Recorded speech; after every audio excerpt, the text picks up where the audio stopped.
6.5. Alright. Alright. More questions? We can try. Sure. Can we try number 30? Because it's like the one we did right before we left yesterday on 6.5. It is a little bit. Let's start with one a little more basic. Oh, okay. Yeah. If that's all right. We did. We kind of. I want to let's stretch before we start running. Okay. Yeah. Can we try one of them? I think I got wrong. There we go. Number 15. I'm pretty sure I got that wrong. So it's a lot of signs. What is it? What does it say? Sine A over A. Yeah, blah, blah, blah. And there really is no reason why you couldn't write it the other way around. It's the same damn thing. You can have A over sine A. Right, so the ratio doesn't care which way you write it. It's still true. Okay. And of course, you normally don't have a three-sided equation. You use two of these at a time to set something up. So let's try something out here. And of course, I always love the first time you see this phrase, solve the triangle, and you're like, solve the triangle? What? How do you solve a triangle? So let's pull one out of here. Let's see. Oh, that's weird. Let's try that one.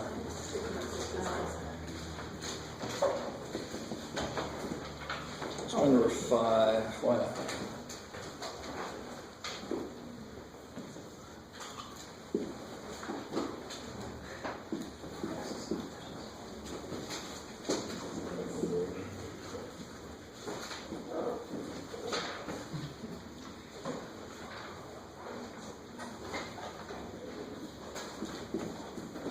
Let me ask you first off here. This one's kind of funny, of course, but just by what they give me, I can identify the situation I'm in. It's not necessary for you to know these. It's not necessary to understand when to use which one, sines or cosines. All you really got to know is, can I make the ratio sines? Can I not make the ratio cosines? I mean, it's that simple. But just to point out some things that the book points out, and just to remind you of the beautiful days that were your geometry days. What do we know? What 3 things do we know here? Angle, side angle. Okay, kick ass. Come on, so just get to the point, man. So yeah, I know angle, and I know the side here, and another thing. So this is called an ASA situation, right? Which sounds like some organization you go to and spill the beans about stuff you've done, but I don't know. ASA, angle, side angle. But why is this in the law of sines section then? Can I make the ratio? There's a side. Do I know that angle? Of course I do. I got 2 freaking angles. So I know all the angles. So what is this angle? 58. Yeah, how do you know it's that?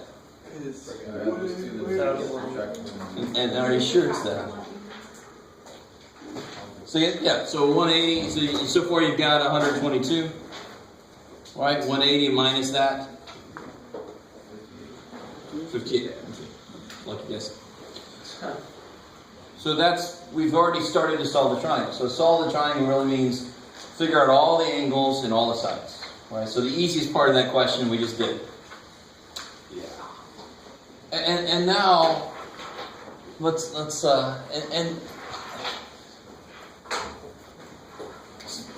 some people are here last time at the end. This situation, SSA, which is better known as ASS, and then it makes it really easier to remember, if you're in this situation, that's where things get weird.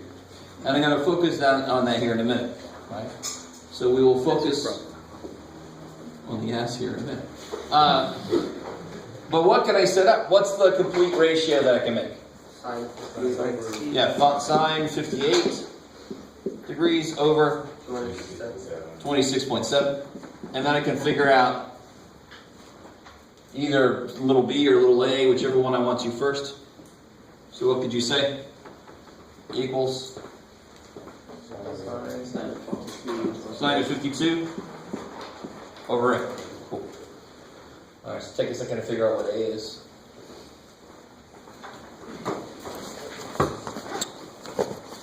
Good, damn it. I didn't bring any calculator. You need calculators for everything. More than likely, you're going to need calculators. Very infrequently will it give you a triangle that we know. Otherwise, if they did, there wouldn't be any need to use law of sines or cosine. It's 24.81. Well, let's finish this problem. I appreciate your eagerness. So who's got that? 22. What? 22.50. So I got a 22.52? I got 24.81. 24.81? Sounds like that's winning. Anybody else got a... Did you get either one of those?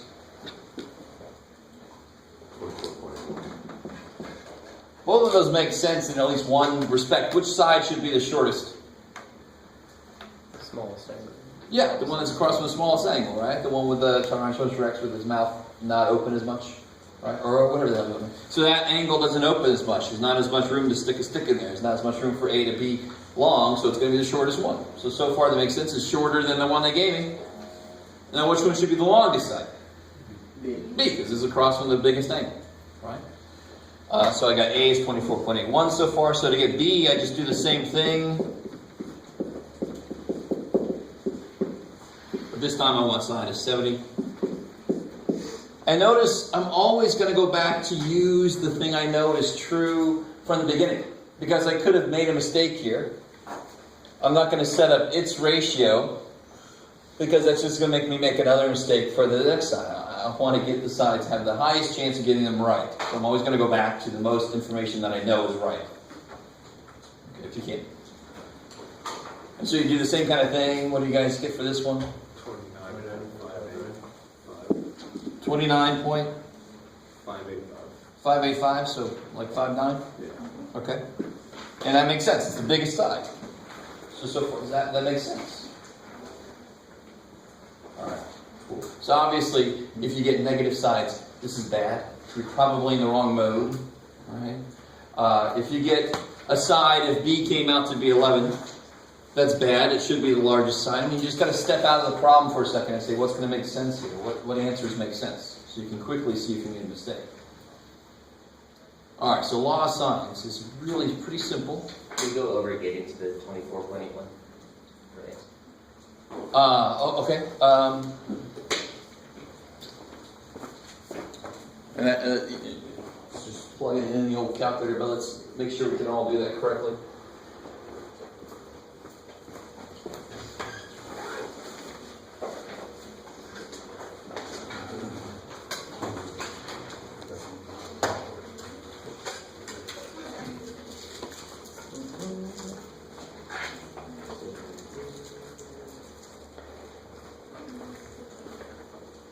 All right, so while that thing is warming up,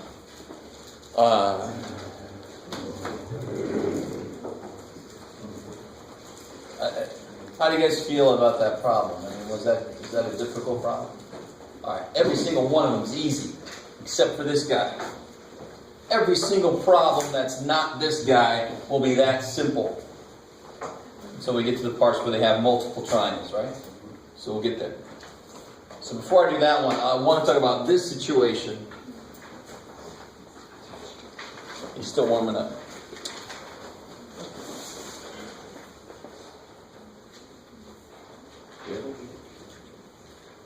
Okay.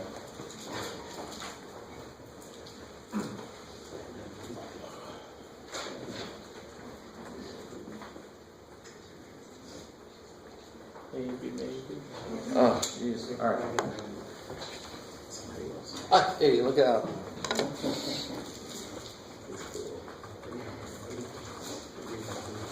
wish.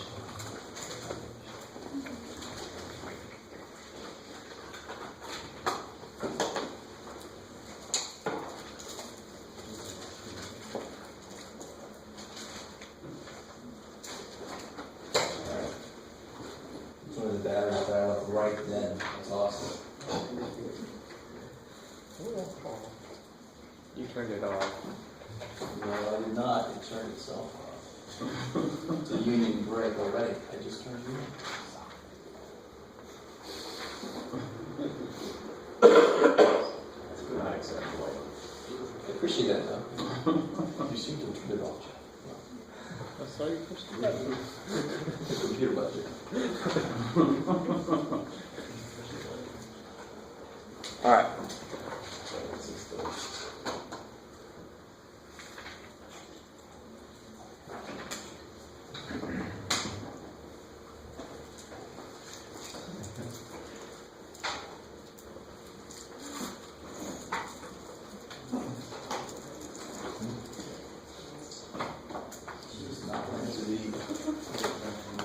So real quick, how much can you do by hand here?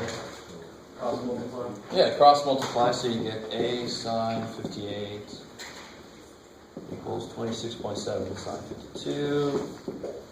So then A is this business.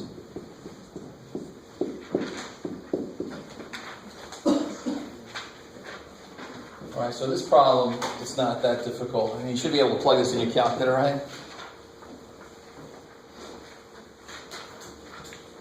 Sometimes I realize you just flip the damn thing and you're there, right? I mean, there's a lot of ways to get around freaking cross multiplication. But you can always do that and get there eventually, right? Is that good enough, or? Yeah, okay. All right. I need this here in a minute, so I might as well get him in the right place. All right. So real quick, let's see if I can make this part make some sense. They have decent pictures of this situation in the book on page 471, but if I'm in this situation, if I'm in the ass situation, that means I've been given an angle That's right. and the length of two sides, right? And it's not the angle that's between the two sides. That would be like that. So I'm not in that situation. Sure. So I've been given an angle. So let's say I've been given this angle here. And I've been given the length of this side, and I've been given the length of B. So I know this angle. I don't know how long this side is. This side could be, I don't know how long. It's just however long it has to be. I've been told what that side is. So here's why there's more than one situation. Let's say this side is this long exactly 7 inches. There's only one triangle that could exist. It's got to go straight down. If I try to go anywhere else, it's not going to connect to that bottom line, right? So there's only one possible answer. Let's say angle side B is only like 3 inches long. It's only 3 inches long. Could that ever become a triangle? No, it could never reach down to it, right? So there'd be no answer possible. And let's say that it's actually this long. It could either be here, or if I swing this over, it could be there. So that's why there's 3 possible situations. I could have no answer if that last side is too short, if it doesn't reach the other side. I could have one answer if it reaches exactly correct. Or I could have 2 answers if I can swing it and it still makes a triangle either way. And you can see if I swing it, it's underneath here as I swing it over. You guys see that? But how come it doesn't went down straight? Second, How come it didn't went straight down? it did, right? Okay, so That if it was exactly this long, then there would be one answer. Okay. Good. And on page 471, they have actual nice computer-generated graphics, which will always beat me out. Right? In fact, anybody would beat me out with drawing pictures. But you guys get this idea of when I swing it. And this side is not determined. It's these sides that are determined. So this side is just however long it has to be. So if it connects here, then that's my triangle. If instead I swing it over and it connects there, then that's my triangle and sees this little tiny dude there. So that's the situation where there's just not enough restrictions on what can happen. That's why it's allowed to have no answer, one answer, or 2 answers. So let's see what this kind of thing would look like. What would this problem look like? And it's related to, again, this problem is related to inverse sines range. Right? Because the range of the inverse sine has reference angles in it. So, for example, if I have inverse sine of something is 30 degrees, what does that mean it could be? It could be 30. Right? Or what else would the sine have the same output as 30 degrees? So it could be 30. Or it could be 150. It's got to have a reference angle of 30, right? So see how that relates to this situation? It could be, this angle could be 150. Or if it's over here, it could be 30. See, that's the whole idea, that's swinging across. And that's why there's two possible situations. All right, how are we doing so far?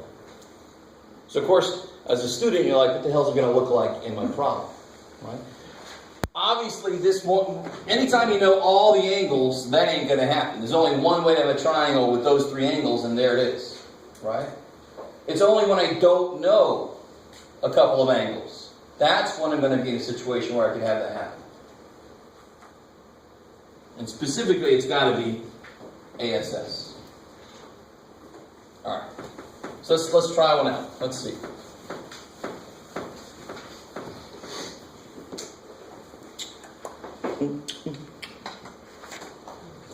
Yeah, let's do this one first here. Let's see. What if angle A is 42 degrees, side A is 70, and side B is 122? I think we've seen a situation like this before, believe it or not. So first off, try to draw that triangle. So everybody's going to have a slightly different answer. We're all going to have a three-sided figure, but it's going to look different. All right.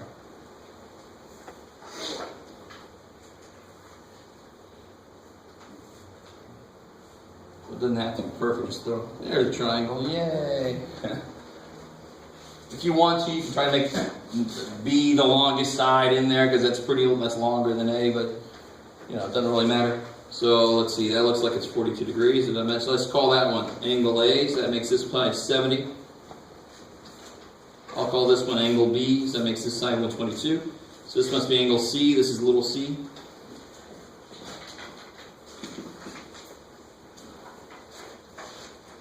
Alright, so try to set up that ratio, figure out what's the only ratio I can make? All about A's, right? Good. So I can do sine at 42 over 70. And then what's the only other ratio that I know something about? B, right? So C right now, I don't know shit about C. So in general, if I can figure out what angle B is, I then know what angle C is, and then I can get him at the end. Does that make sense? So right now, I can't do shit about C because I don't know a damn thing about C. So see, what's this going to look like? Sine of 42 over 70 equals sine B over 122. Now we were in this situation the other day when I was just trying to make a triangle up out of nowhere. I'm almost guaranteed to have it not quite work correctly if I'm not careful. So you're going to end up with the calculator going, what the hell? You should.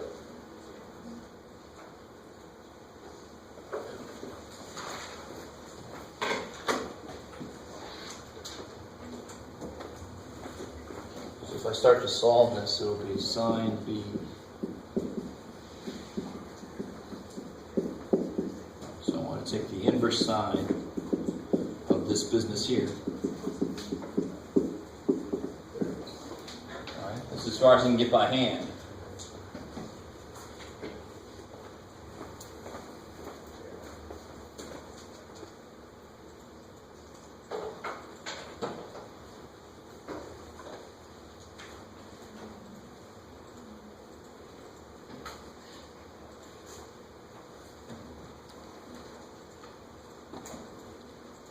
Make first check that I'm in degrees. Yay!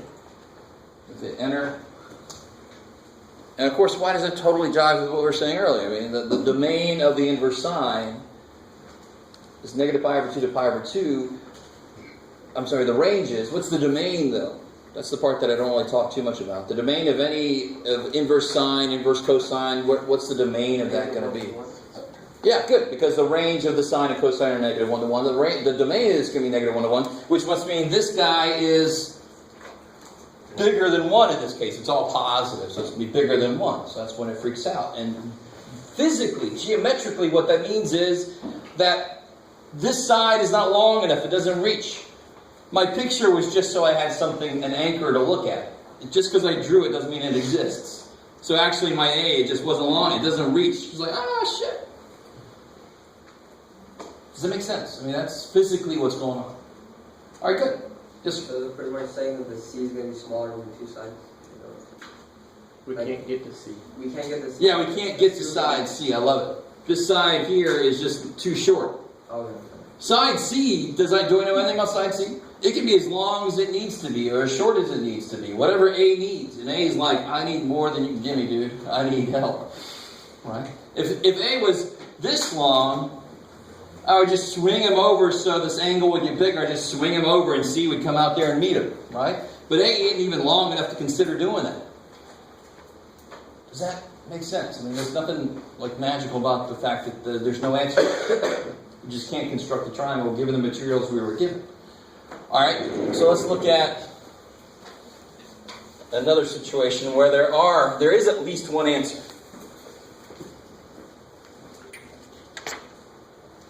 Blah, blah, blah, blah, blah. Here we go.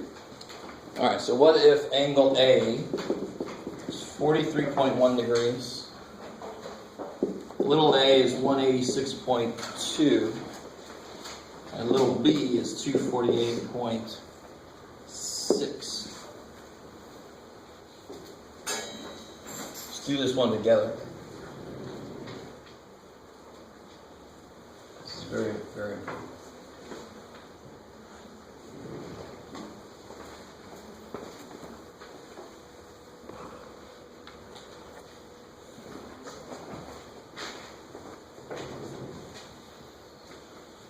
Alright, so my little triangle, dude. Again, bam, bam, there's a triangle. Yay. That didn't have to be anything related. It just has to be a triangle, so you can kind of point to it. So I'm just going to put my A there. Which means my little A dude goes there. Put my B here, because B's side is really big, so... But again, it doesn't matter.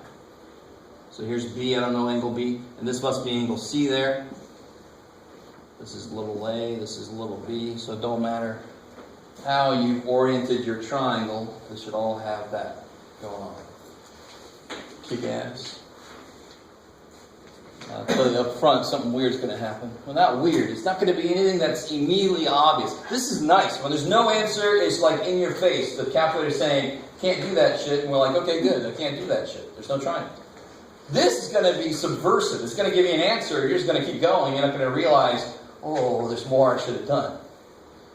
All right, so I really want you to realize, when you're in this situation, how can I identify what situation I'm in? What do I know? I know A, S, S. Right? Warning, low road, danger, low road. You got to be careful now. So you identify this as the bad situation, the asshole situation, right? And you go, okay, got to be careful. And I'll show you exactly where you got to be careful. You don't have to be careful at all yet. Just put everything in the right place. Bam. I love it. Set up your ratio. You still don't have to be careful. Set up your ratio. What ratio can I set up? Good. Yes, good. Because B is the one I know something about, so I can actually figure out angle B. Okay, cool. So angle B will be inverse sine 248.6 sine 43.1 degrees over 186.2.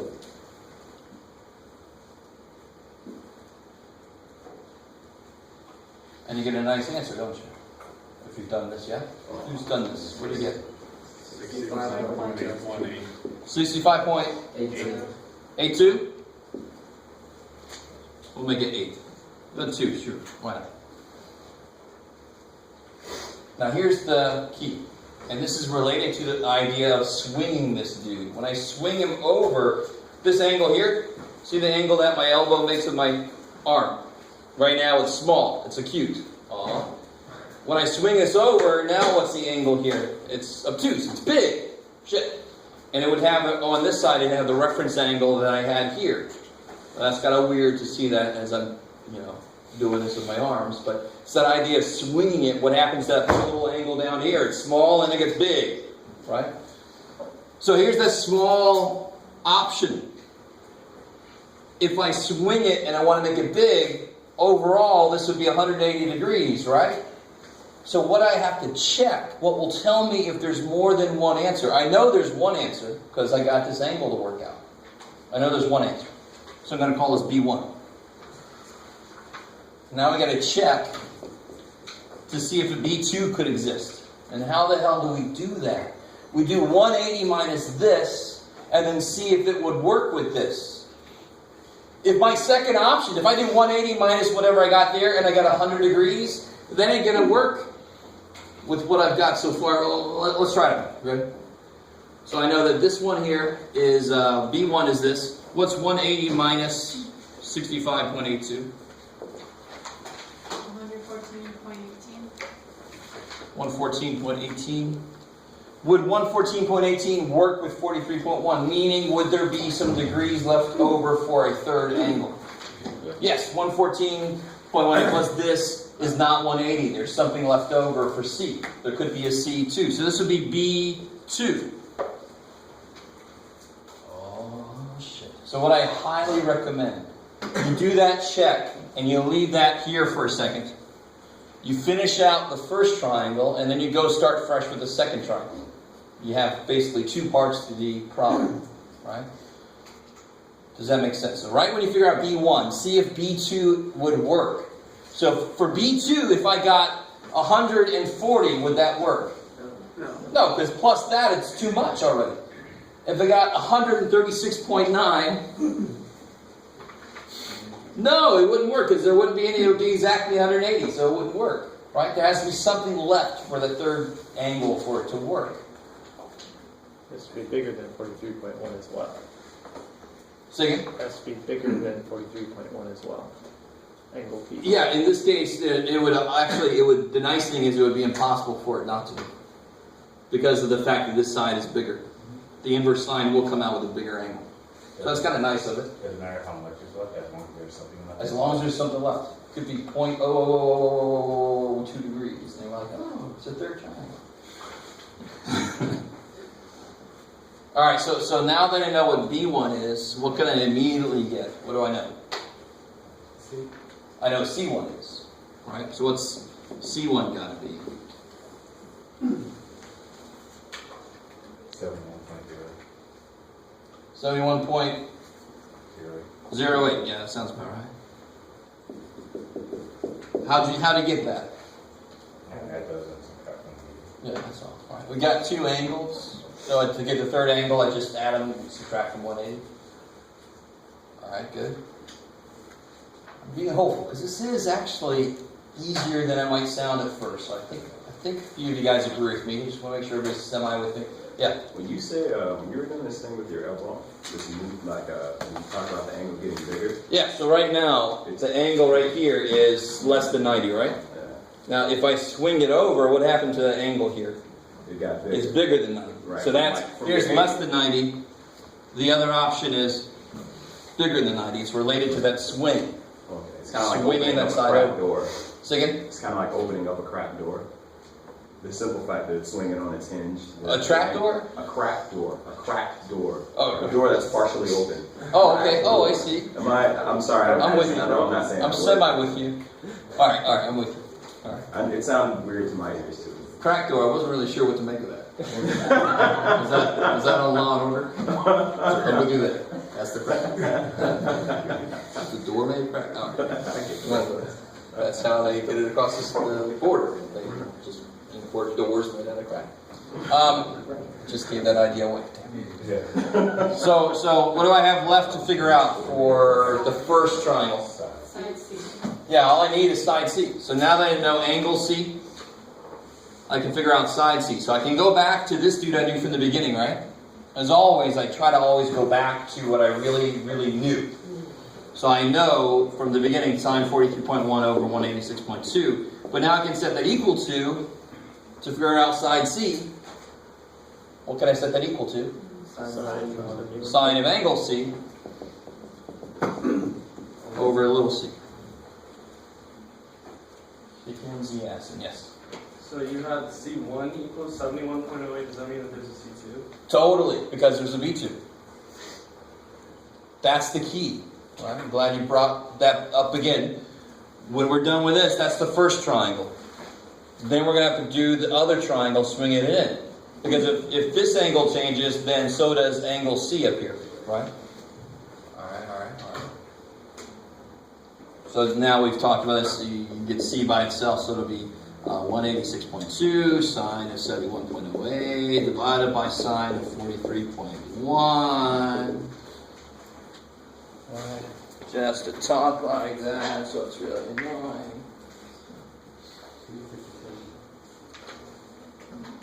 What do you get? Save me from typing it in. 257.51. 257.51? Yeah. Oh, we got dissension in the ranks. Let's see. So let's see. We got 186.2 times sine of divided by, what was it? Sine of 43.1. To get to the 71 degrees, what angle did 257 what point. did you do? Yeah, I get 257.79.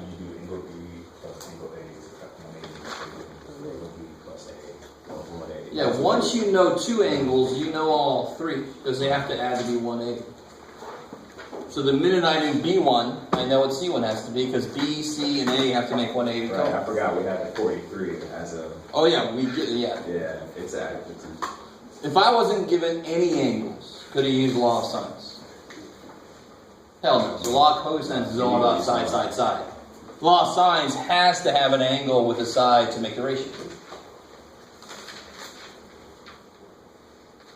Alright, so now that triangle is solved. Triangle 1, so let me put a little C1 for that side. So now I know all three angles and I know all three sides. So what about the second situation? If B2 is that, what's C2? What's angle C2?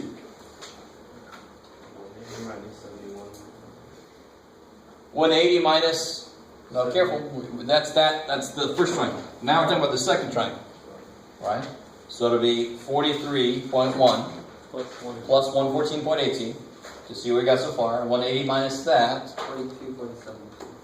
22.72. 42.72, No, 22. 22, that makes more sense. Got my point. Okay. Does everybody see where that came from? Whichever triangle we're looking at, what do I know? I know this, I know this, I know this. That's true, period. So I got one possibility for B, which gave me the possibility for C that goes with it, to make 180. Here's the other possibility for B. So how do I get the other possibility for C? The same damn way we got the first C. That plus the one we already know, take away from 180, gives me what C would have left over. Right? So, and that's why it exists. That's why I can do a second triangle. Yes? So the angle they give you will never change? Can't. Yeah, because we're dealing with the same triangle. So I can't go, I don't like that number they gave. We change that. Right? You could, but it won't really help. Okay, it won't. So what else do I need? Side C. So I do the same thing I did here, just with that angle instead of that angle. Right, so I got what I know from the beginning, 43.1 and 186.2. Those are what I was given. Equals sine of C, which is now in this case 22.72, divided by side C. Because remember when I was doing this earlier, one situation was like that, the other situation was like that. This is C, big ass C is there. Big ass C. What happens when I string it in? What happens to C? Little ass C, right? Which makes sense because we're in the ass situation. So what do you get for little ass C when you solve for that? You should get 105 and a quarter. relatively small. Who is it? 0.25? Okay. So that's little c2. So both triangles are completely solved. Right? You knew three things to begin with for both. You just needed to figure out three things. The other two angles and the other side. The other two angles and the other side. So you know you're done. There can't be any of the triangles, thank God. So when would there be just one triangle? When this doesn't leave anything for the third angle, right? Whatever it is. If it was 140, doesn't leave anything for a third angle. There's only one answer, the answer I'm working with, right? Do you guys see that? So you just do this check. If it does leave room, shit, I've got a whole other triangle to solve. Okay. If it doesn't leave any room, oh good, I only have to do this one triangle and I'm done. Alright, maybe. So this triangle is this dude. This triangle is this little tiny sliver dude. Alright, good.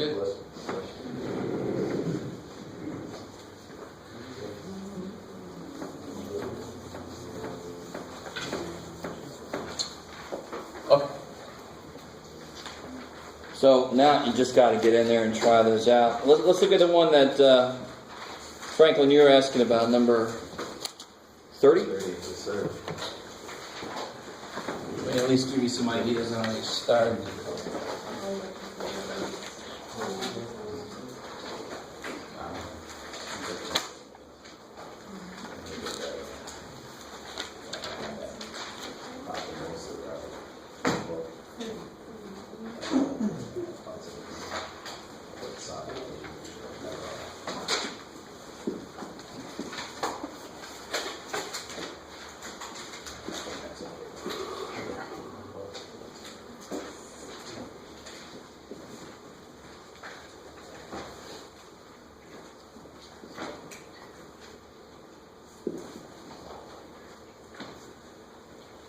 This one's kind of nice because, well, let's see.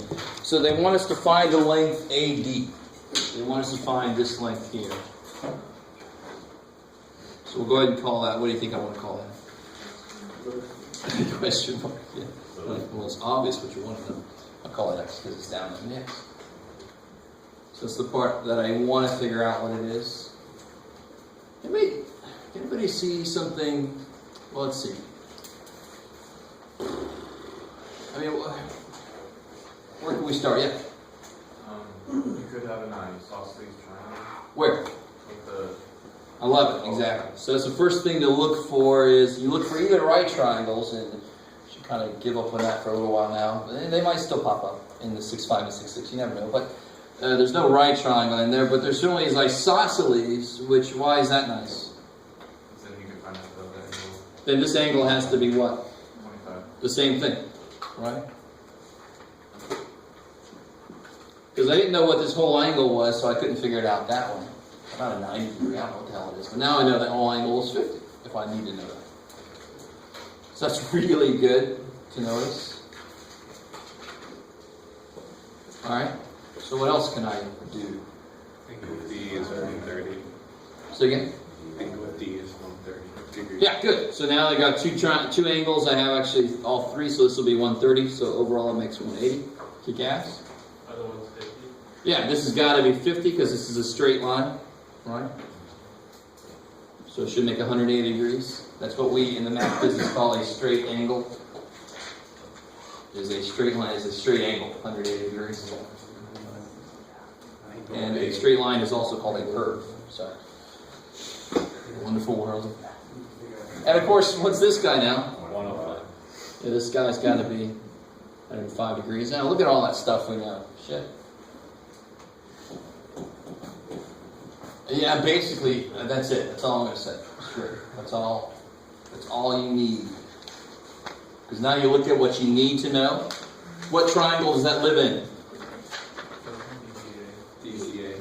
DCA. Kick ass. Do you know enough about DCA to use law signs? Yeah. Yeah, okay, good. That's all I'm going to do. So that one's really just playing around with the angles thing. It wasn't like the Mount Doom problem. Because there's no good right triangles I could create. I don't even want to create right triangles because I have isosceles in there. That kicks ass. More than you even thought. Right? Alright. Let's see. Law of cosines. It's even better than law of sines. I mean, what's the nice thing about law of cosines over law of sines? What does law of cosines have going for it? That law of sines. Could this happen with law of cosines? No, because the output for inverse cosine is 0 to 180. There won't be any reference angle shit going on in there. There's other reasons too, but that's the most direct way I can tell you. So law of cosines is not going to allow for more than one answer. If you know enough to use law of cosines, but not law of sines, you actually know enough to have it restricted so nothing can swing around. Law of cosines don't play that. Right? How are we doing so far? Okay. So you just got to get in there and try it. And come back to me with questions. So 6-6, I'm going to let you guys try that out on your own.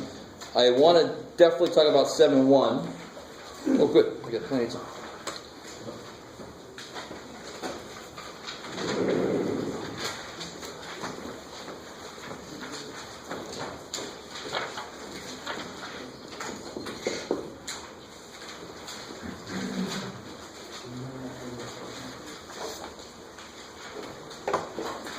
And I sort of built you up to 7-1 a little bit with the question on the test, the bonus question number 3.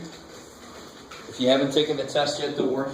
It will change. You were worried. I think probably more you were hopeful, but... And I said, prove this. Now, it's kind of evil. That's why it was bonus. The evil part of this was you don't know if this equation is true. I'm saying show that it's true. So you can't assume it's true because that's what you're trying to show. Are you guys with me so far? And you're all like, okay, what's it got to do with it? I cannot do something to both sides. That's such a fundamental thing of algebra. But if you go way back, it was called the additive or multiplicative property of equality. Oh shit, Jeff, you're getting really basic now. But this is the stuff we kind of forget. We're so used to just being able, when I see an equal sign, I add 7 to both sides of 8. But you can only do that if I know that it starts off true. Then if you add 7 to both sides, it's still true. But if I don't know if this equality is true, I am not allowed to do anything to both sides. I can't. So all I can do, you'll see this in the book a lot, and you'll see, what side is this? This is the left-hand side. So this is the left-hand side, so you call it LHS. And the right-hand side, that's RHS. You can work with one until it looks like the other side, which means you've proven that they're equal. Does that make sense? If I can make that guy become this, then obviously they are equal. Or I can work with the other dude, or I can work with both of them until they meet somewhere in the middle. If I make him look like cosine of x, and I can make him look like cosine of x, then they're equal. They kind of meet. Does that? I need a path from one side to the other, and who cares if I'm like, dude, you start walking, I'll meet you halfway. We're still going to be able to see each other. You guys kind of with me? All right. So, I mean, some of you guys did this. I think maybe about 3 people got points for this. I can't remember. But what the hell do you do? I mean, the most fundamental thing you do, if you can't think of anything else, and we're going to talk about the other things you could do, is replace stuff with sine and cosine. Just make everything sine and cosine. Right? That's not always the best way. That doesn't always work. But in this case, it totally will. What's cotangent in terms of cosine? Cosine. Sine over sine. Good. So this is sine x over cosine x over sine x. Now, really, it brings me to tears when I keep ragging on my 280 class, but they deserve it. When they can't do something, this just totally kills them. I don't understand that shit. This should be easy as hell for you guys. 280 should be just like, oh, it's not. Yeah. Is he flipping a multiply? Yeah, you're flipping them over. Right. When you divide by a fraction, you multiply by reciprocal. Ooh, so what do you get? Sine squared over cosine. Yeah, so if any of you guys are watching this, yeah, I talk about you. Up the game, up the game. All right, and then anybody sees anything you can do with this? If not, let's start working with this side. What about the right-hand side? What can I start doing? What's 1 over cosine. good? So 1 over cosine minus cosine. The common denominator. Beautiful, I love it. So when you have two separate fractions, now watch. This chapter to me is the most exciting chapter, and you guys are like, now I know you are exceptionally weird. But the reason it's exciting to me is the first place you guys are going to learn something very important. And I've already kind of said this a few times, but this is the first place you just have to play.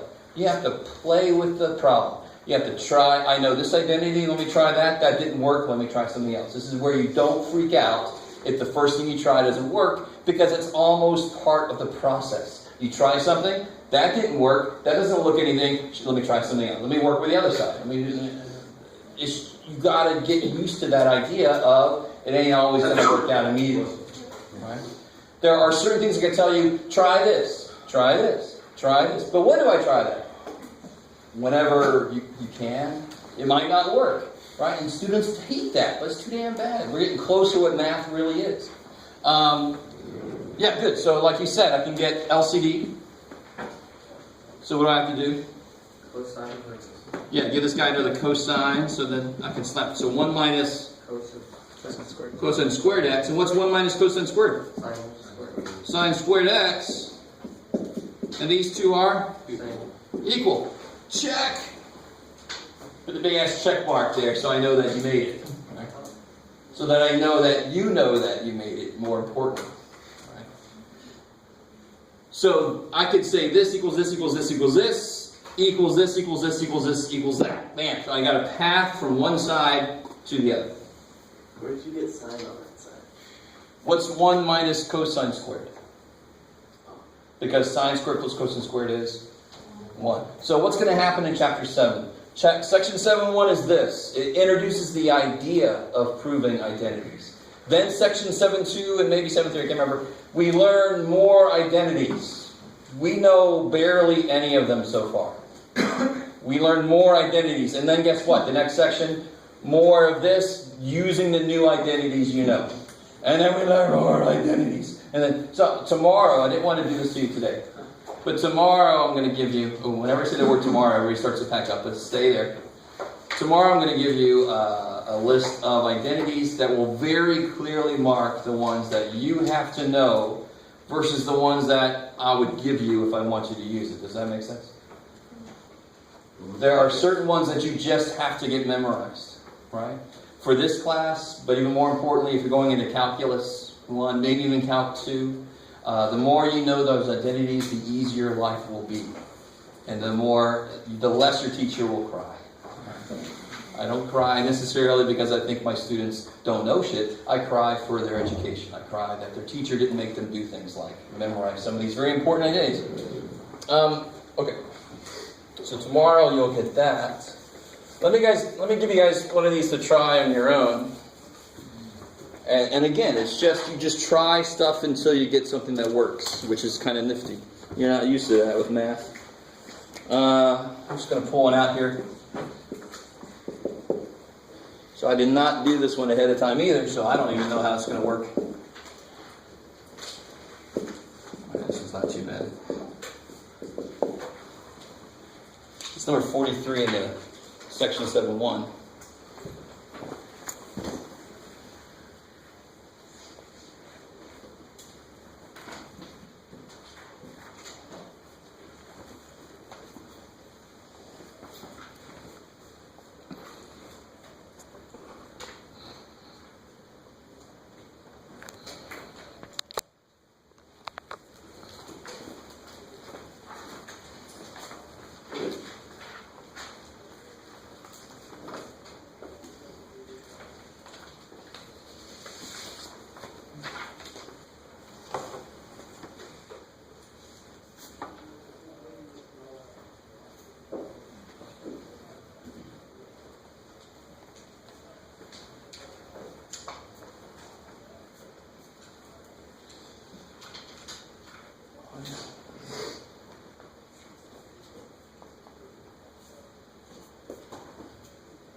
So hopefully, don't always make your first step cosines and sines.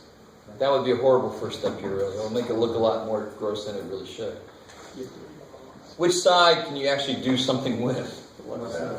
Yeah, I mean, you could do stuff with this, but there's like one term there. There's some terms I can play with over here. So, what can you do? No, come on, be better. Bring the secant. Yeah, this over this is 1, and then this over this I can figure out. Yeah. Right? Secant over secant is 1. Cosine over secant, let's figure it out. Right? And like you just said, secant is 1 over cosine, so now it makes sense to bring it in. What's cosine over 1 over cosine? Cosine squared. Yeah, 1 minus cosine squared, which is good. So we didn't have to play with that side at all. We got the connection. So see what I just did? Do that for me. Connect them, put a check mark, whatever you can to show me that I know that you know you got to the end. Trust me on this. I mean, that's people get somewhere they're not even sure, and then they just put something. I'm like, do you even know you got the answer? I don't know if you know you got the answer. I don't know. Give me some indication that you know you got there. Right? I got there. I don't know. All right, that was not too bad. Let's try another one. This one's kind of nifty. Let me see if you guys notice something about this one.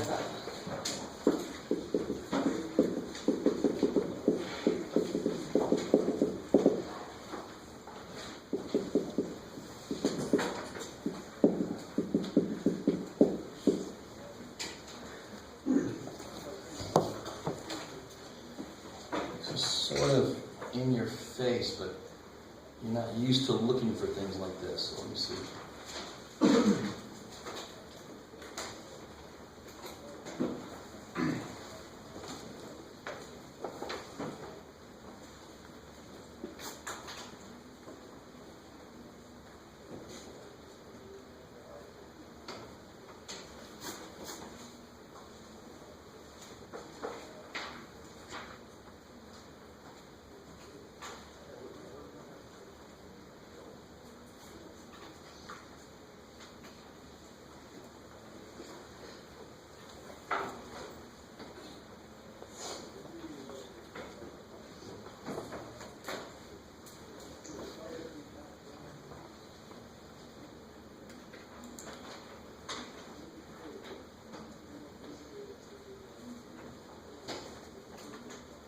Where it's weird as a teacher, this is just such a fundamental thing to me to look for, but I got to remember, you guys aren't used to looking for this kind of thing, but something I always do, and I did it more than my teachers told us to, because to me it just made so much sense. If there's a part of one side that you can make happen on the other side, you do it. Because then you're that much closer to seeing the answer. So what does this side have going on that this side doesn't? Square. Yeah, now be careful. This is where people start doing neat stuff like squaring the top and bottom. What? So if you could square the top and bottom of a fraction, 1/2 equals 1/4. Because I squared top and bottom, I go, yay, 1/2 is 1/4. You owe me $500,000. No, I owe you $250,000. No, 1/16 of a million. No, let's go. Yeah, no, that's true. Yeah, it's no good. Right? Don't try that. Don't get that deep in the hole, too. That's horrible. What do I do really then? I have to multiply top and bottom by another one of these. Now, that's not the only way you could do this. Factor out that. Second, Factor it out. factor what out? The sign. He's saying on the right side, just factor it. Yeah, you could. You could replace, the other way to do this is replace this with using the identity and then factor it. Is that what you're saying? Or no, you were just saying write this out twice and then FOIL it out? Ooh, that would be so disgusting. I'm not saying it wouldn't work. If it does work, it would probably take 8 times as many steps as we're about to do. Right? So this is what you look for. You look for what similarities already exist between the two and how close are they. So if one side has the bottom square and the other side doesn't, well, just multiply the other side by that. Then you can focus on the top. You can focus on making the top look like that. And all of these, the really nice thing with this is you know these are supposed to be true. It doesn't mean you can start to use both sides. You know it's supposed to be true, so you know that whatever you do, if I make the bottom look like that bottom, I'm that much closer to the answer. Now I just got to make the top become that. Because I know it's true. If I went in this not knowing it was true, but you know it's true. Did you? Well, what I was going to ask is, like, wouldn't multiplying the other side, but not multiple, wouldn't multiplying one side by sine of x plus 1 and not multiplying the other side make it no longer? Yeah, that would so suck. So I'm not going to do that. I'm going to do this instead. And see how big of a dork I can be? That was a really big dorky thing to say. But I'm not multiplying this side by shit. Because what is that divided by that? 1. Yeah, so I'm multiplying it by 1. So when I change a fraction using this method, unreducing, I'm not really changing it. It's still fundamentally the same thing. So my property equalities are all happy. Because I haven't really introduced something to the side that wasn't there before. I multiply by 1. The 1 was already there. Is that cool? That's a good point, though. But I'm not changing it, so I don't have to do anything to the other side. All right. So on the bottom, of course, I get what I wanted. I'm not going to FOIL it out because it's already equal to that, so I'm good there. What do I get on the top? Sine plus 1. Sine squared x minus 1. Yeah, because the middle terms cancel. Yeah, 1 minus sine squared is cosine squared. So sine squared minus 1 is negative cosine squared. No, not cosecant. Blah, blah, blah, blah, blah, blah, blah, blah, blah. Mirror check. Yeah, we got it.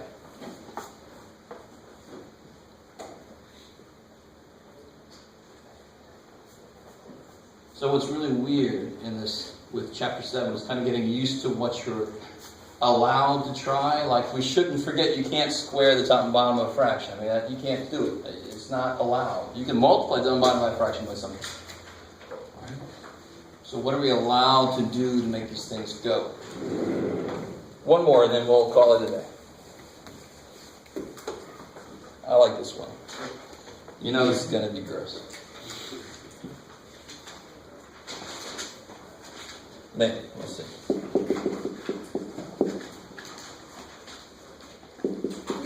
Bless you. Bless you. Bless you.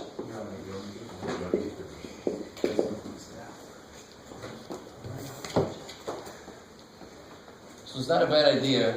How many identities do we know? The fundamental identities. We really just know. Bless you. How many identities do we know? We know sine squared plus cosine squared is 1, and then how many come off of that? 2 more, so we know 3 there, right? We have some other ones that are in the book there that I didn't really make a big deal out of, but they relate to like sine and cosine being offset by 90 degrees. Got it. That's the offset by 90 degrees. I mean, if you've seen that in the homework, that's what it's related to. But the fundamental ones we know are the 3, the biggies. Cosine squared plus sine squared is 1. What about tangent and secant? What's their relationship? Tangent. Secant is A inverse. Square plus 1 plus secant. There it is. Equals secant squared. Tangent squared plus 1 is secant squared. Cotangent squared plus 1 is... If tangent squared plus 1 is secant, cotangent squared plus 1 is cosecant squared. That's crazy how the co-shit is always analogous to the non-co-shit. It's really nice. Which kind of backward explains why we called the co-shit what we did. Right? The co-shit function. I want to figure out. Alright, so try to do that. Can you replace tan squared? Of course you can. You can do anything. Yeah, so you... That's legal, right? I mean, you can do this side, you can do whatever. You can multiply top and bottom by 1 minus cosine. Why would you maybe do that in general? Because it's kind of like the conjugate to this, right? And I mean, that might work somewhere. Here, I don't know. You replace the tangent squared with secant? Totally, yeah. Yeah, that's a really, really good first step. That's what I would do.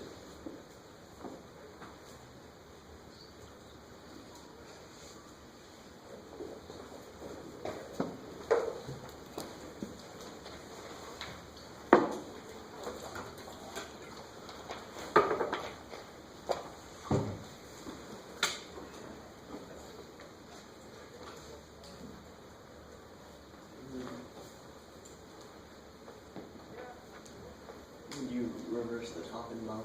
Maybe. Maybe.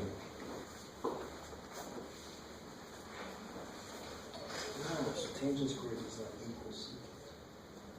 You could replace tangent squared with part of the identity it comes from, right? So we know that.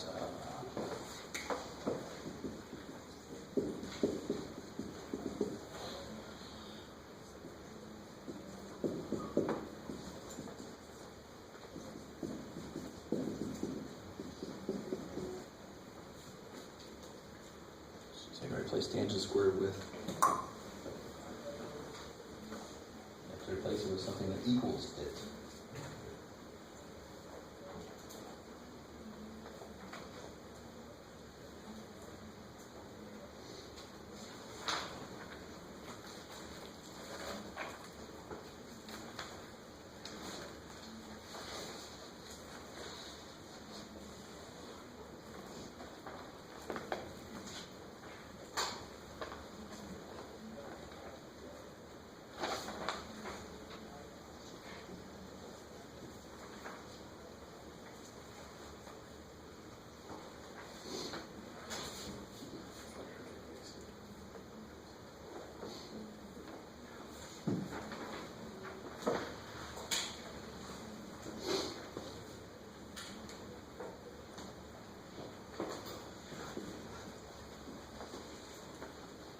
If we look at the right-hand side, what can replace tangent squared with?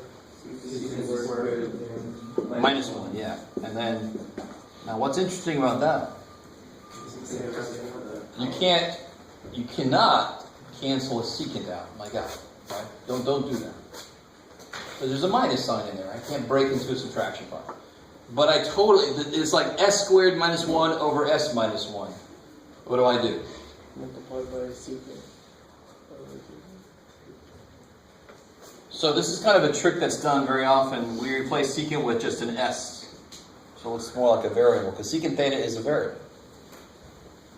What would I do? Factor it, yeah, kick ass. So how would you factor that?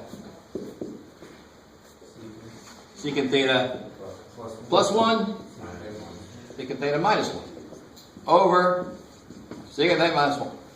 Right? So what happens there? Yeah, these cancel. So then you get secant theta plus 1. Can you do anything with that? I mean, you could either, and yeah, you can kind of look at the other side and see that it has a bunch of cosines and start to write that. Or you can work with the other side. What can you do with the other side? Yeah, 1 over cosine theta minus, plus 1. What's 1 over cosine? So I get secant theta plus 1. Done. Because I got the two sides to meet. Therefore, there's a path from one side to the other.